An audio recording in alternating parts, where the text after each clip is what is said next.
साथियों नमस्कार।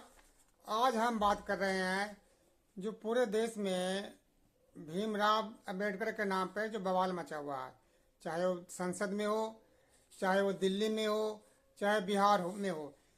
ये सब आपस में लड़ करके आपस में एक दूसरे का माथा फोड़ रहे हैं, लेकिन सर फोड़वा रहे हैं। लेकिन आपने कभी देखा कि ये एक्चुअल में क्या है? एक्चुअल में झगड़ा क्या है? हमारी मुख्य समस्या क्या है? बढ़ती हुई महंगाई है, बेरोजगारी है, इंसान के नैतिक पतन है, बढ़ता हुआ स्वास्थ्य सेवा की खर्चा, शिक्षा का निजीकरण के कारण बढ़ते हुए स्कूल का खर्चा। ये सब जो मेन हमारी समस्या है, इसको ना, इसकी मुद्दा को ना उठा करके आपके नेता लोग किस बात के उठा रहे हैं? बाबा साहब अम्बेडकर के मुद्दा उठा रहे हैं। किस लिए बता रहे हैं? अमित शाह ने कुछ बोल दिया कि भाई जो आप लोग अम्बेडकर अम्बेडकर चिल्ला रहे हो, यदि इतना नाम यदि भगवान राम का लेते तो स्वर्ग लोग जाते। तो इस तरह की छोटी मोटी बातें को जो जो तिल का तर बना करके आप लोग को दिमाग को बास करके जो आपको जो बेवकूफ़ बनाया जा रहा है। क्या इन नेता के बारे में आप जानते हो? ये नेता चाहे कोई भी हो, चाहे वो नेता भाजपा के रहे हो, चाहे वो कांग्रेस की हो, चाहे समाजवादी पार्टी के हो, चाहे मायावती की पार्टी के हो, चाहे वो भीम आर्मी के हो, चाहे वो ममता बनर्जी को, किसी भी पार्टी के नेता क्यों ना हो, चाहे वो दलित नेता ही क्यों हो, क्या लगता है कि वो आपके हितैषी हैं? वो आपके लिए लड़ रहे हैं? यदि ऐसा आपको लगता है तो ये आपकी बहुत बड़ी भरम है। ये आप जो है कि अपने आप को धोखा दे रहे हो, और नेता लोग आपको जो है कि सिर्फ बेवकूफ़ बनाने के अलावा और कुछ नहीं कर रहे हैं। ये धर्म के नाम पर, तो जाति के नाम पर, संप्रदाय के नाम पर, क्षेत्र के नाम पर आपको आपस में लड़वा करके और अपने वोट बैंक पक्के कर रहे हैं। आखिर ये आपको ऊपर जो आँख के ऊपर जो पर्दा लगा है, एक पर्दा कब हटेगा? इनको हटाओ, जितना जल्दी हटाओगे, नहीं हटाओगे तो ये आप अपने देश का और अपना सर्वनाश कब तक करते रहोगे। इसलिए जितना जल्दी इन नेताओं की नीति को समझ लो, उतना जल्दी आप कामयाब होगे। ये लड़ाई जो है जाति धर्म इसकी लड़ाई नहीं है। ये लड़ाई किस बात की है? जो हमारे देश के अंदर में आम जनता की 80% जनता की समस्या क्या है? बेरोजगारी है, महंगाई है, स्वास्थ्य है, बढ़ती हुई शिक्षा का खर्च है, इंसान के नैतिक पतन है। हमें इनके लिए लड़ना है। तो इनके लिए कौन नेता लड़ रहे हैं? इनमें से कोई भी नेता लड़ रहे हैं? क्या लड़ रहे हैं? अम्बेडकर के नाम पर लड़ रहे हैं। ये नरभक्षी भेड़िए जो है ना, ये आपको अपना शिकार बना रहे हैं और अपना सर फोड़वा रहे हो। क्या आपने कभी जान के देखा कि इनकी आमदनी में आपकी आमदनी में कितनी फर्क है? आप सारा दिन काम करके मुश्किल से महीने का 12,000, 15,000 या 20,000 महीने का कमाते होगे। आपका क्या काम करते हैं? छोटा मोटा कोई दुकान कर रखा है, कोई ऑटो चलाता है, कोई खेतों में काम करता है, कोई ईंट भट्टा पे काम करता है, कोई सड़क बनाता है, कोई सफाई का काम करता है, कोई रेलवे मजदूर का काम करता है।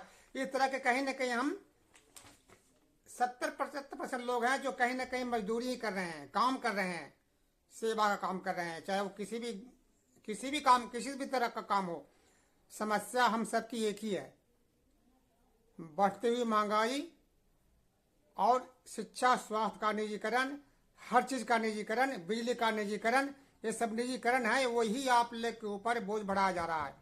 आपको लगता होगा कि निजीकरण के द्वारा समस्या का हल होता है, तो ये बहुत बड़ी भूल हमारी है। इसमें विचार करने की जरूरत है कि निजीकरण क्यों हो रहा है, निजीकरण कौन कर रहा है। जो भी आपके लिए लड़ रहे हैं, चाहे वो भीम आर्मी के लोग हो, चाहे वो मायावती के लोग हो, चाहे वो चिराग पासवान के पार्टी हो, चाहे नीतीश कुमार हो, चाहे लालू प्रसाद यादव हो, चाहे वो कांग्रेस हो, चाहे भाजपा हो, ये सब के सब ने निजीकरण की नीति को अपनाया है। बोलिए कि किसने निजीकरण नहीं किया है? और जो निजीकरण की नीति अपनाता है, जो निजीकरण होता है, उसका भार सीधे आम जनता पर पड़ता है। आपको तो 5 किलो चावल दे दिया, फ्री में 200 यूनिट बिजली का दे दिया, बस में फ्री का पास किराया दे दिया औरतों के लिए, आपको किसी को 21 रुपये महीना का वो दे दिया, लेकिन ये फ्री का चीज दे करके आपके ऊपर उससे कई गुना ब्याज समेत वसूला जा रहा है, आपने देखा।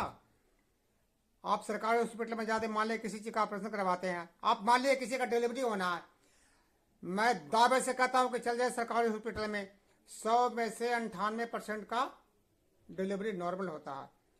लेकिन चल जाइए आप सरकारी हॉस्पिटल में, 100 में से आपको 98 का डिलीवरी कैसे होगा? ऑपरेशन का जरिए होगा। डॉक्टर आपको दुनिया भर के वो दिमाग में भर देंगे, वो डरा देंगे। ये क्या है? ये उनकी रणनीति का, हॉस्पिटल को चलाने का एक हिस्सा है। उनकी मार्केटिंग पॉलिसी है कि कैसे भी न कैसे करके मरीजों को डरा करके उसको दिमाग में डरावना बातें भर करके और उससे पैसे वसूलो। तो उससे प्राइवेट हॉस्पिटलों में चले जाओगे तो 99% आपको जो प्रसव होते हैं वो कैसे होते हैं? ऑपरेशन के जरिए। इसका मकसद क्या है? सिर्फ और सिर्फ पैसा कमाना और आपको बिल्कुल नुकसान करना। क्या ये नेताओं को नहीं दिखता है? क्या ये दलित नेता नहीं, वो क्या ये जो डिलीवरी क्या किसी स्वर्ण का ही होता है? दलितों का डिलीवरी नहीं होता हॉस्पिटलों में, सभी जातियों को होता है ना, सभी धर्म के लोगों का होता है ना। और ये हॉस्पिटल वाले किसको छुप बकसते हैं? ये किसी को नहीं बकसते हैं, चाहे उसके लिए वो हिंदू हो, मुसलमान हो, ईसाई हो, अगड़ा हो, पिछड़ा हो, किसी भी जात, किसी भी धर्म का रहने वाला हो, किसी भी क्षेत्र का रहने वाला हो, वो किसी को नहीं बकसते हैं। तो निजीकरण का सबसे बड़ा नुकसान यही है। बिजली का निजीकरण कर दिया, जो सरकार के जब आपको 2 रुपये यूनिट, 3 रुपये यूनिट था, सीधे 8 रुपये यूनिट कर दिया गया।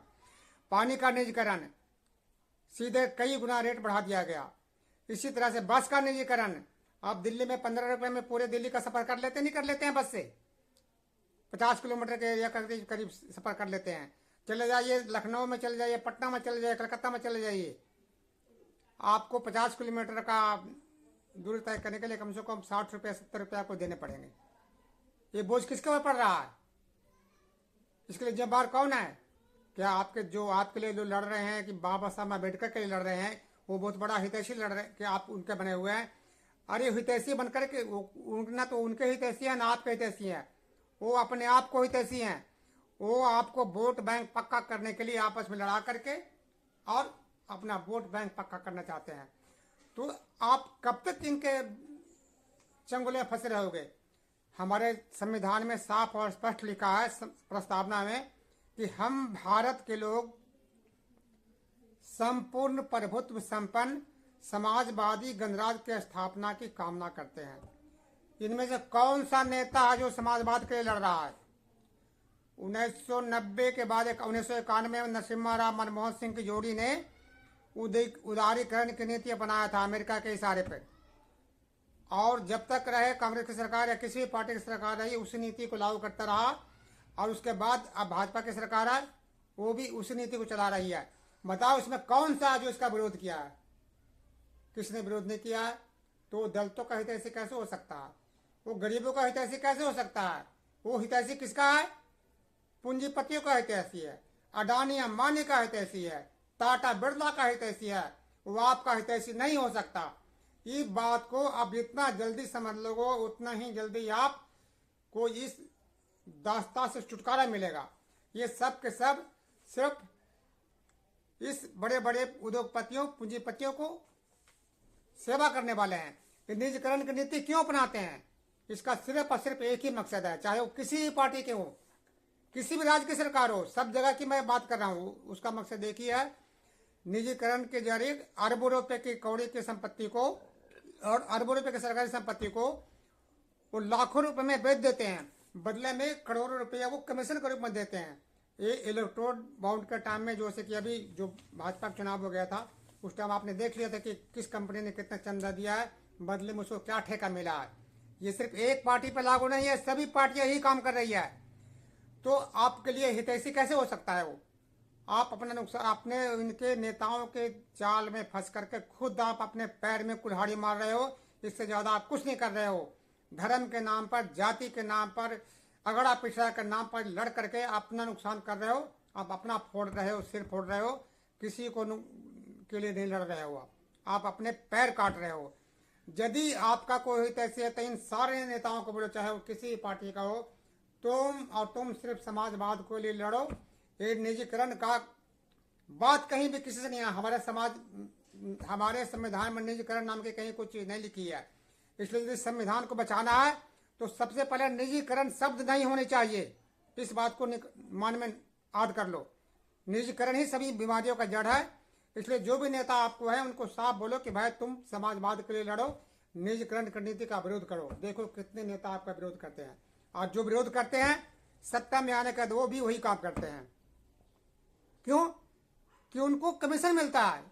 निजीकरण करने से, अब मान ले कोई हॉस्पिटल सरकारी स्कूल है, उसकी संपत्ति को बेच दो और उनको निजी क्षेत्र में दे दो, तो ऐसे उनको कितने चीजें हैं, उनको बेच दो, बदले में उनको कमीशन मिलते हैं। और फिर आपको वही जो निजीकरण किया गया वही आपके जेब काटते हैं। जो आपको रिश्वत के रूप में आप लेते हो ना कि हमें 2100 मिलेंगे या फ्री का बस पास मिलेगा और फ्री का राशन मिलेगा, इसका पैसे आप ब्याज समेत भुगतान कर रहे हो महंगाई के रूप में। जो 35 रुपये का लीटर का आता है डीजल पेट्रोल आता है, उसको कितने का आप 100 रुपये खरीद रहे हो।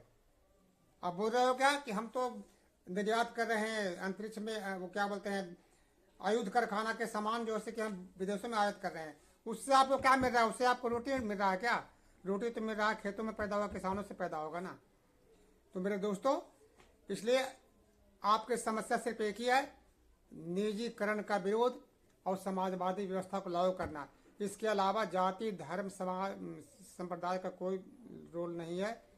सब मिलकर के आप इसी के लिए लड़ो। इसी से आपको छुटकारा मिलेगा। ये जो पूंजीवादी व्यवस्था है, जो शोषणवादी व्यवस्था को यदि जड़ से खत्म करना चाहते हो तो इसके लिए आपको समाजवाद को अपनाने के अलावा दूसरा और कोई रास्ता नहीं है। जो नेता जाति, धर्म और संप्रदाय के नाम पर लड़ते हैं वो सिर्फ आप अपना वोट बैंक पक्का करके आपका इस्तेमाल कर रहे हैं। आपका वो शोषण करने वाले हैं, आपके हितैषी नहीं है। जितना जल्दी आप अपने दिमाग में ये बात को बैठा लोगे उतनी जल्दी आपका कल्याण होगा। इससे ज़्यादा मैं नहीं कर सकता हूँ। आपको वीडियो अच्छा लगे तो आप आगे बढ़ाइएगा, और जो मैं बात कर रहा हूँ उस पर ठंडे दिमाग से विचार करिए। समस्या यही है कि कहाँ करोड़पति, अब आप हजारों रुपए महीना कमाने वाला आपका मुकाबला वो नहीं कर सकते। यदि वास्तव में होता तो नेता ब्याज पर बराबर के होते हो, लेकिन वो तो हवाई जहाज में सफर करने वाले हैं, एसी में बैठने वाले हैं, और आप कहाँ रोड पे पसीना बहाने वाले हो। आपको तो यदि कहीं घर जाना हो, कहीं त्योहार में घर जाना हो, तो आप तो जो कि ट्रेन में भी आपको जगह नहीं मिलती है। यहाँ से लेकर कलकत्ता तक या पटना तक या हैदराबाद तक या सूरत तक आप खड़े खड़े जाना पड़ता है, आपको लेटरिन में घुस के जाना पड़ता है, और उसके बाद भी आप नेताओं के गुणगान कर रहे हो। ये शर्म की बात है। जितना जल्दी सोचो इसी में आपकी भलाई है। दोस्तों, जय हिंद।